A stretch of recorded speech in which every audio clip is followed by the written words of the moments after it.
മതപരിവർത്തനം ആരോപിച്ച് രാജസ്ഥാനിലും മലയാളിക്കെതിരെ കേസ്. ഇടുക്കി കട്ടപ്പന സ്വദേശിയായ തോമസ് ജോർജിനെതിരെയാണ് ജാമ്യമില്ലാ വകുപ്പുകൾ ചുമത്തി കേസെടുത്തത്. ഭീതിയോടെയാണ് കഴിയുന്നതെന്ന് 21 വർഷമായി രാജസ്ഥാനിലെ ദൗസയിൽ പാസ്റ്ററായ തോമസ് ജോർജ് പറയുന്നു. ഞങ്ങളുടെ പ്രാർത്ഥന നടക്കുന്ന സ്ഥലത്തേക്ക് RSS, ബജരംഗദൾ, BJP, ഹനുമാൻ സേന ഇവരെല്ലാം വന്ന് ഭയങ്കര ബഹളമുണ്ടാക്കി, ചർച്ച പൊളിക്കണമെന്നെല്ലാം പറഞ്ഞ് ബഹളമുണ്ടാക്കി. അന്ന് പോലീസ് ഇടപെട്ട് ശാന്തതയൊക്കെ വരുത്തി. എന്നാൽ 6-ാം തീയതി സൺഡേ ഏകദേശം 500ഓളം ആൾക്കാർ JCB ഒക്കെ ആയിട്ട് ചർച്ചടിക്കാൻ വേണ്ടി വന്നു. വലിയ ബഹളമായിരുന്നു. അതിൻ്റെയൊക്കെ വീഡിയോ ഒക്കെ ഞങ്ങളിലുണ്ട്. വലിയ ബഹളമായിരുന്നു. അവർ വന്നിച്ച് പറയുന്ന കാര്യം ഞാൻ തരം പരിവർത്തനം ചെയ്തു എന്നുള്ളതാണ്. പക്ഷേങ്കിൽ ഞാൻ ഇതുവരെയായിട്ട് ആരെയും മതം മാറ്റിയിട്ടില്ല. ഞങ്ങളവിടെ നിന്ന് പ്രാർത്ഥിക്കുന്നു. അവിടെ ആൾക്കാർ വരുന്നുണ്ട്, പ്രാർത്ഥനയ്ക്ക് വരുന്നുണ്ട്, അല്ലാതെ വേറെ കാര്യങ്ങളൊന്നുമില്ല.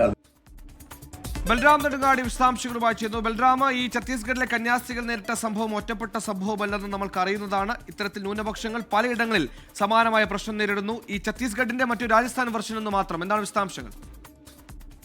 സുഹൈൽ, ഛത്തീസ്ഗഡിൽ കന്യാസ്ത്രീകളെ അറസ്റ്റ് ചെയ്ത സംഭവം, അതിന് സമാനമായ സംഭവങ്ങൾ രാജ്യത്ത് മറ്റ് പലയിടത്തും നടക്കുന്നുണ്ട് എന്നതിന്റെ വ്യക്തമായ ഒരു ഉദാഹരണമാണ് രാജസ്ഥാനിലെ മലയാളി പാസ്റ്റർക്കെതിരെ എടുത്തിരിക്കുന്ന ഈ കേസ്. കഴിഞ്ഞ 21 വർഷത്തിലേറെയായി രാജസ്ഥാനിലെ ദൗസയിൽ പാസ്റ്ററായി സേവനം അനുഷ്ഠിക്കുന്നയാളാണ് തോമസ് ജോർജ്. എന്നാൽ അടുത്ത ഇടെയാണ് ഇദ്ദേഹത്തിനെതിരെ ഇത്തരത്തിലുള്ള ആരോപണങ്ങളും ആക്രമണത്തിനുള്ള ശ്രമങ്ങളും ഉണ്ടാകുന്നത്.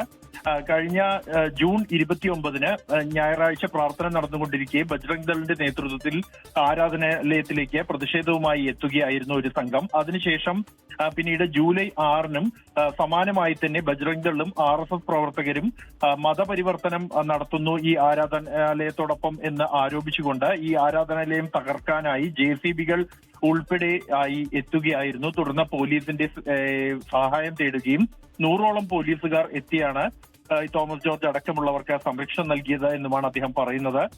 ഇതിനുശേഷം ജൂലൈ 15-ന് ബജ്രംഗ് ദൾ പ്രവർത്തകർ പോലീസിൽ ഒരു പരാതി നൽകി. ദൗസ പോലീസിന് ഇതിനെ തുടർന്ന് തോമസ് ജോർജിനെതിരെ ഒരു കേസ് രജിസ്റ്റർ ചെയ്യുകയായിരുന്നു. ഗുരുതര വകുപ്പുകൾ ചുമത്തി, ജാമ്യമില്ലാ വകുപ്പുകൾ ചുമത്തിയാണ് കേസെടുത്തിരിക്കുന്നത്. മതസ്പർദ്ധ വളർത്തുക, മതവിശ്വാസത്തെ അപമാനിക്കുക, വിദ്വേഷ പ്രചരണം തുടങ്ങിയ ഗുരുതര കുറ്റങ്ങളാണ് ഇദ്ദേഹത്തിനെതിരെ ചുമത്തിയിരിക്കുന്നത്.